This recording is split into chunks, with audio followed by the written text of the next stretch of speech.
Hello guys, आज आहे Sunday. तर संडे स्पेशल आज आपण बनवणार आहोत चिकन. तर चिकन मी आज मार्केटमध्ये जाऊन आणलेलं आहे आणि आपण चिकन आता स्वच्छ पाण्याने धुवून घेऊयात. मिक्सरच्या जारमध्ये घेतलेलं आहे लसूण, अद्रक, एक लिंबू कट करून घेतलेला आहे, मिरची, थोडासा कढीपत्ता, थोडीशी कोथिंबीर आणि कट केलेला लिंबू.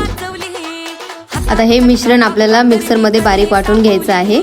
आता आपण चिकन मॅरिनेट करायला घेणार आहोत. मिक्सरमध्ये जे आपण मिश्रण वाटून केलेलं आहे ते चिकनमध्ये टाकायचं आहे. 1 वाटी दही आणि तुमच्या घरात जे अवेलेबल असतील ते मसाले आणि थोडेसे हळद आणि थोडंसं लिंबू.